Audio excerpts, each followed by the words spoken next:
We hit our $45,000 goal for Raba, so this is the video. This is it, guys. This is the time I'm going to tell you about my grandma. But first, we got to talk a little bit more about Raba. So while they did reach their goal of $45,000, unfortunately, the crossing at Rafah is currently closed. And also, Raba is concerned about his family's ability to survive once they get to Egypt. So they've raised the goal to $70,000 to account for food, shelter, basic necessities once his family gets moved into Egypt. So I'm going to continue to keep posting about them so that we can raise this money so that when they do cross the border that they are able to get what they need to be able to survive. I'm also joining with my friend Molly, who's been championing Rhonda and her family. Rhonda and her family have several family members, one of which is her father who had heart surgery, and the heart surgery is already not working and they need to seek care for another heart surgery, as well as another family member who needs surgery on their feet. So this is like urgent medical care, especially the one, her father with heart surgery. So I'm asking that before you watch the rest of this, that you give to either Rhonda or Raba, whichever one resonates with you more. I put Rhonda's link at the top because obviously those needs are more urgent right now. So if you have over $1,000 in your bank account, if you can go here and give $5 or go here and give $5 to Raba's family. If you have under $1,000 in your bank account, go here and give $1 to $2. Any money that's given there, I post receipts giving it to either of these GFMs. I probably will prioritize Rhonda since they are have a higher need right now. And if you're unable to do that, I totally understand. Things are tight for a lot of people right now. So do all the things over here. Make sure you share, copy the link. Also make sure that you comment something that's 9 words or longer. No heart chains. The comment needs to be relevant to this video. So my story about my grandma, I'm sure there's gonna be a lot for you to comment about. Don't worry. And then also you'll see I'm wearing this lovely t-shirt here.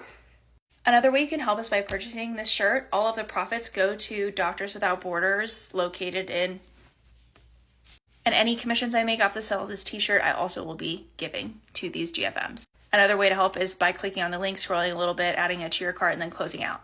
All right, now on to the story. So to preface, I had not talked to my grandparents much at all really in the past almost year. This was mainly because a little over a year ago, they got moved into assisted living because my grandpa had Alzheimer's, and then I went no contact with my parents in October, and they were like the main gatekeeper or like person who I would see my grandparents through. So when that happened, like I didn't know what my grandparents knew. I had no idea. I had a lot of anxiety around it. So I just stopped reaching out to them. My grandma reached out to me a couple times to say things like happy birthday or Merry Christmas, whatever. And I would just like respond back with something really like sweet and short because like I just didn't know what she knew. And I was nervous about anything I shared with her being used to my mom.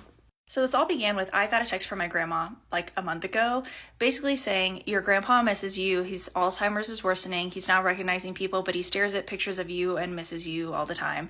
And mentioned my cousin who does puzzles with him. I love puzzles. I've often done puzzles with him in the past, and how he's declining in that way.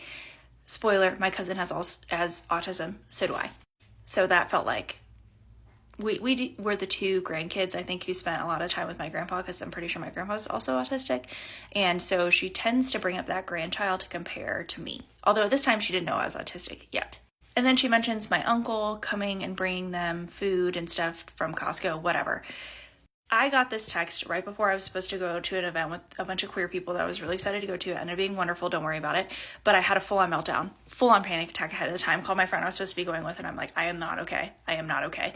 Like, they're wonderful. I love them so much. They listened to me vent the whole way to the event because I was like, not okay. I completely shut down. My entire next therapy session was me talking to my therapist about how I didn't know what I wanted to do yet. She was like, okay, you're triggered. You're having an emotional flashback. You just need to tell your grandma you need more time. And that's exactly what I did. Thank you to my wonderful therapist for literally giving me this script because I could not have ever thought that I could have been this short and sweet about it.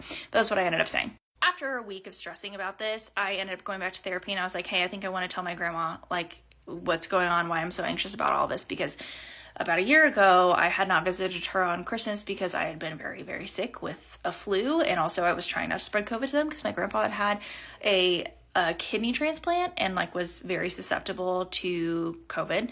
So I hadn't gone to see them for Christmas. I ended up like pushing off seeing them for a while, and I ended up emailing her saying like I was depressed, like there was a lot of stuff going on in the background that you didn't necessarily know about. That's why I haven't visited, but I want to come visit. And she was like, that must have been really, like, she's validating. She was like, that must have been really hard. Like, it doesn't matter why you didn't visit. I just want to see you. Like, it's okay. Thank you for sharing that. So I was like, okay, you know, grandma's been like validating before. Let's try this again. So I end up sending her this message, pause to read this part. But the summary is basically, I said, I'm very anxious around telling you because I'm not speaking to my mom, and I don't know if you know that I'm not speaking to my parents. I have no interest in any like input from anyone, any judgment, whatever. I have to do this for my safety.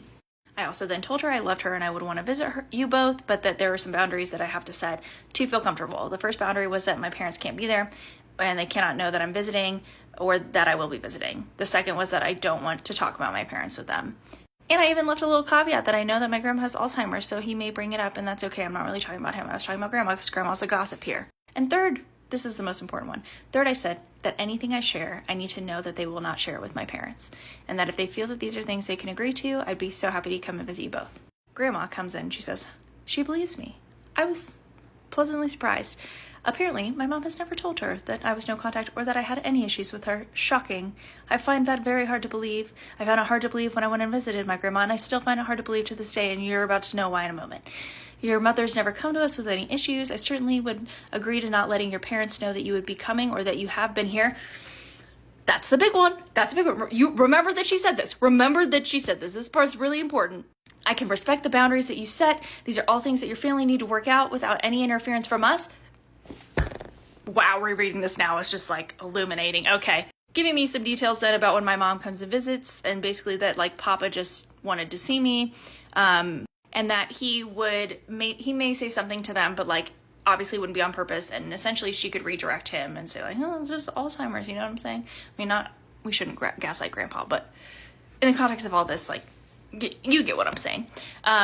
Anyways, I will not love you any less no matter what you decide. Okay. And tell my husband that she wishes him happy birthday because it was close to his birthday. I say thank you, Grandma. Reading this text made me cry. I have time to come visit Wednesday afternoon. Would that work for you too? So she ends up saying, yes, that works for me. And I end up going to visit her that Wednesday. While I'm visiting them, I'm just trying to talk about like, you know, my work, like surface level stuff, you know, just trying to be pleasant, whatever. We end up having a conversation about like, they ask me how I'm doing, how my health is, because I have a congenital heart disease. My grandma was a heart surgeon. They always want to know how I'm doing, how my heart is, whatever. And I'm like, surprise, I have this rare genetic disorder, Ehlers-Danlos syndrome, that I'm in the process of trying to get diagnosed with. Also, I got diagnosed with complex PTSD and autism. And my grandma's first response to that is like, wait, but your cousin, like, you don't have the same social issues as your cousin. And I'm like, that you can see.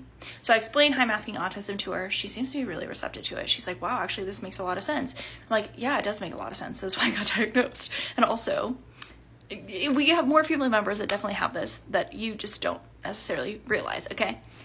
Also, while this is happening, as we're like going to lunch at their place that they live, their assisted living place, my grandpa has made a network of friends of other former doctors with Alzheimer's that he stops at lunch and they have conversations about the patients that they don't really have, okay? So he stopped to talk to his doctor friend also with Alzheimer's. And my grandma's trying to call him over the whole time. She's like, come over here, stop talking to your grandchild, blah, blah, blah. And I'm like, it's fine. Like, literally let him live. Let him live, Grandma.